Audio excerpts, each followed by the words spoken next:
Okay, everybody, welcome aboard to How to Save Money. And in today's video, what we're doing is we're looking at a 2014 Nissan Sentra. 2014 Nissan Sentra is the SR package, which gives you the 1.8 liter four-cylinder engine. Off the bat, I could help them out with a couple of things. And there's a prime example on how this can clog up a lot of important stuff in your car. Like, for an example, over the years, that having a bunch of dirt inside of these vents can cause mold inside of the interior, inside of the actuators. It can also cause problems with the car smelling if the cabin air filter gets bad. And also, I'm going to tell them to put a little bit of flat Coca-Cola on the battery terminals, because actually battery terminals are looking pretty good, just the top of the battery is kind of dirty. And I also had a little bit of a hard time pulling that hood open, so I'm gonna also have him spray a little bit of WD-40 on that too. All right, so we're gonna go ahead and see how this car sounds. Got the keys. And what we're gonna do is we're gonna listen to underneath the car, because some of these things like to have problems with the manifolds leaking.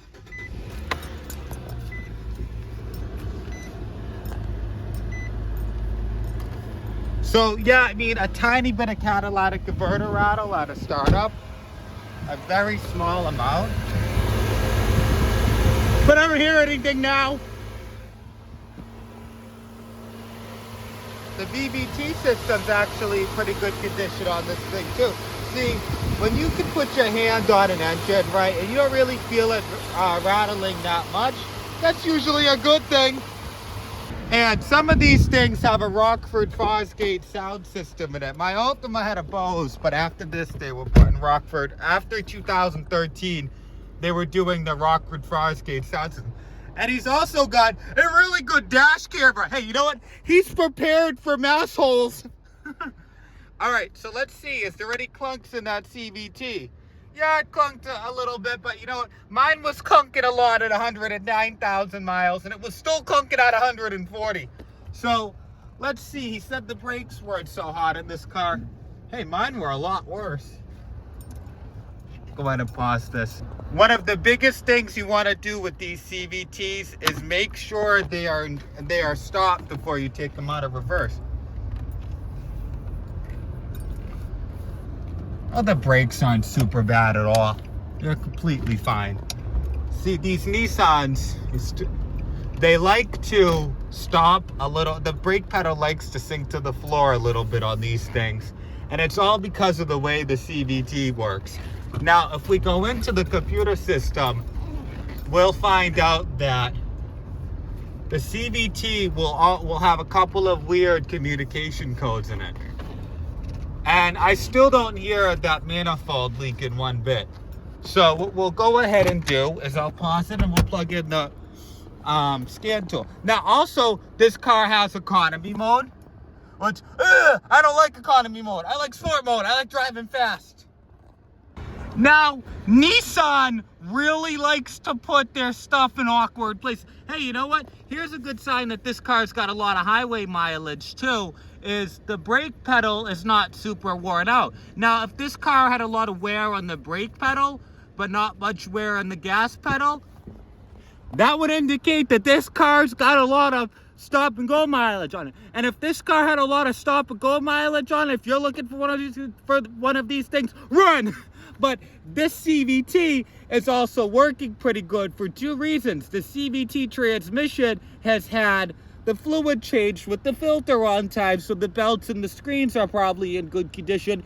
And also, it's got a lot of highway mileage. He says he probably averages about 25,000 a year. Hey, but I tell you what, you know, Nissan, man, they really know what they're doing with their engine. This is a good running car. Now you hear that little weird rattle coming from the top. Well, if you put your hand on the Nissan logo, it stops. And that's because Nissan, with their logos and things like that, they're notorious for falling apart. So if he wants that noise to shut up, all he does is get electric tape, put it over that logo, or rip it off and throw it away.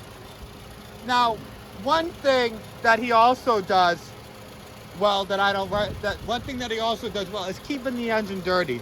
Okay, you wash off that battery. Oh yeah? Well, that's an integrated engine control unit right there that will short up. So it's actually a really good thing that this bay is really dirty, because this is a car that you do not want to clean the bay on. I can't get over that. You know, also the alternator, typical for these things. The alternator's in excellent condition.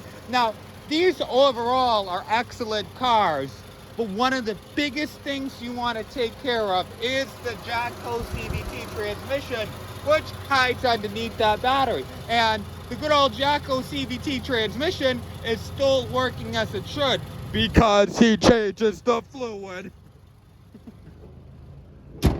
Now, let's check and see underneath how rusted this thing is, being a Jersey car, right? I mean, Nissan has done better with their rust. I mean, they started using zinc-based primer, and I can tell you right now, a lot of times they'll have surface rust. The Massachusetts ones and the northern ones that are at this age and have been a Massachusetts car its entire life, there's either two things with this car. He garage keeps it, or it's been a Florida car before it was a Jersey car, or he is really anal about keeping it clean underneath, because this is one of the cleanest ones I've saw in a long time. Now, I guarantee you the reason why he thought he had a braking problem is because of that wheel. Guess what? When the brakes are old, they are supposed to breathe a little bit of dust, just like how the tires wear out over time. You don't see the dust because the dust is on the road. Now, what we'll also do is we'll check out the room in this thing. Man, he likes to have a lot of water. Okay? Hey, you know what? There's a lot of space in this thing. I mean, you could have a couple of basketball games in the back of this thing. You know, and I'll move those glasses for him so they don't get dirty. But, hey, you know what? Man, they should have called this thing the Sentra. They should call it a limousine. So let's also go ahead and check out that trunk space too. And I will tell you one thing real quick, that Nissan, they've made some sharp cars. I like the tints that he did too. So on these things, it is right here. See, my Altima had to pull a latch down there, you know, but it's up here. Hello! Okay, it echoed. So, as you can see, he's like me and he stores a lot of junk in his trunk. Okay? Now, this isn't like the monstrosity of a trunk that my Taurus has, but it's still a freaking big trunk. You could probably fit, I'd say, about 4 to 5 suitcases in here. Now, that wiring you saw on the back is because he's from New Jersey, right? And New Jersey drivers like to rear end the crap out of you. So he's got that dash camera, so if somebody tailgates him and throws the high beams on him a bunch, hey, their plates are on his system, so they can't go ahead and say, oh, it's just his fault. You know, he was driving the speed limit, right? And New Jersey's a pretty corrupt state when it comes to that stuff too. But again, this thing's got a lot of room in it, and it's also got pistachios in it. And his sun visor fell from the roof, from the windshield. And I know exactly why it fell from the windshield, because for some strange reason, I believe it's the liquidation that was put on these things when they were made. Nissans, they can't have things stuck to their roof. To their windshield. They are sensitive cars, and they will spit at you. And in this case, the phone holder spat on the floor. It said, nope, you're going on the floor. Now, if he wanted to clean those wheels up, he could. You know, what you want to do is you want to get some of that Maguire's on there. But again, like other stuff, like the tires are also... The tread's good, but these are old tires. See, they might give them a hard time with the inspection on that thing. So my advice is, as well, you know, these tires could blow. So these tires are something that he's going to want to take a look at. Now, what we'll go ahead and do is look at what's going on in the engine control unit. Go ahead and see how fast the software is in this thing. Oh, it's pretty fast. And guess what? You know, I see the ABS lights off and the traction lights off. So I see that Nissan is doing better with that stuff. It used to be, man, 2007, 2008, the Nissan traction control systems would fall apart.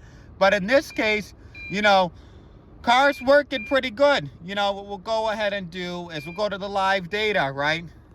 And it's not like the BMW that I did the other day where it had winkle units. It has normal languages.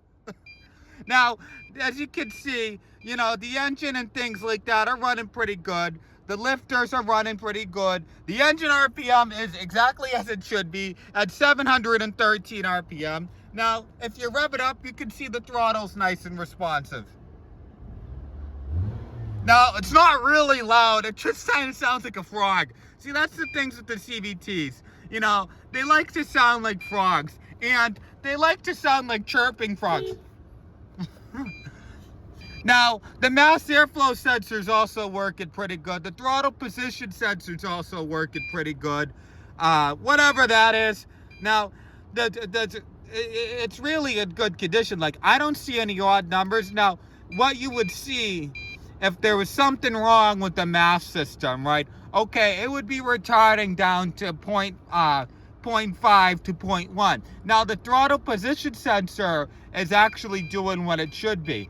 Now, I'm really shocked because these CVTs, as they like to get old, they like to, and the evap system is working pretty good on this car. Now, the fuel, oh, well, there is 69% in the fuel tank. But normally on these things, and, okay, so this car had a check engine light that was on. Some of the Nissans, their service engine seems like, but this car had a check engine light come on at just over 105,000 miles. Now, this is a sharp looking car. I like, and the resolution on that thing's pretty good. Now, you know, the ECU volts, the ECU is working exactly as it should. And this is also in charge of the battery system, right? So if you see, you know, on these things, 10 volts, yeah, you got to be worried. Now, this thing's exactly where it should be at 13.5. Yeah, you know, I'm going to tell him to keep driving this thing around a little bit. Now, he does say he's got a little bit of a lead foot, right? And if you have a lead foot, what you want to do is you really want to not change that CVT fluid every 30,000 miles. You want to start changing that stuff every, okay, now now I can feel it's got a sticking caliper. Yeah.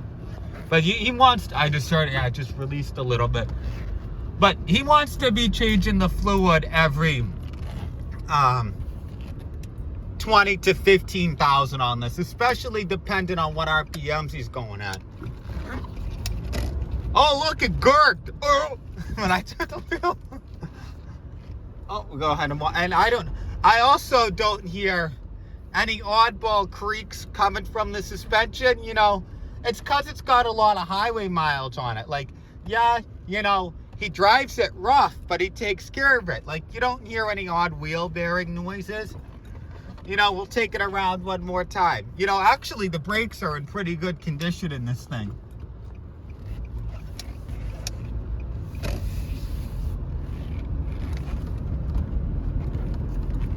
Yeah, the wheel bearings are in really good condition, and the front end's in pretty good condition. Yeah, I don't hear any clunks coming from the lower control arms or any of the arms like that. Now, there's certain arms in a car. Some cars have elbows, right? Yeah, this thing's in pretty good condition. You know, normally when they're worn out, you'll feel that front end make a noise, but this is a good car right here. You know, yes, Nissans are known to have transmission problems, but over the years, what I have seen being mechanically inclined with Nissans is they will break when the CVT fluid's not changed. And in this case, the CVT fluid has been changed, so if he continues to change it, it will last. Now, if he doesn't change it, it's gonna break. So he's gotta remember to change the CV fluid at this thing. You know, This is something I'm going to go in and tell him to keep. Drive it around for years. This is in excellent condition. Yeah, you know, I'd have no problems with getting in this car and driving it to California and back. And the brakes aren't bad at all. I mean, I did feel a caliper going out. Yeah, they're doing as they should. Now, one myth is using your parking brake while you're parking. You don't have to use your parking brake while you're parking. So, if you want more, Ryan, one more thing. I wish I could test out the sound system, but I can't get copywritten. But I'm sure, you know, the speakers aren't playing. Here, I'll put it on something, you know. We'll see. Let's see. You know, there's usually ads, right? I don't hear any blown speakers. You know, again, you know, this is something I could now I want to know what model that dash camera is. I mean, it doesn't have Wi-Fi hooked up, but who cares? And it's clearly 3:26 p.m. and the sun set. Something's really going on in the universe. I mean, the sun's setting at 3:26 p.m. Things are really weird. And it automatically records too, because it noticed the car started to drive. Now, it stopped recording when it realized that the car has been parked. Now, it's a day late and $1 short, because the car's been parked probably for 30 seconds. But yeah, this is something I could tell him to keep. I mean, usually, yeah, you don't want to buy one of these with this many miles on them, not knowing how it's been treated. But he's been driving this thing around for quite some time. So if I was in search for a Sentra, I'd be buying this one because it's in pretty good condition. So if you want more Ryan, go ahead and like, comment, and subscribe.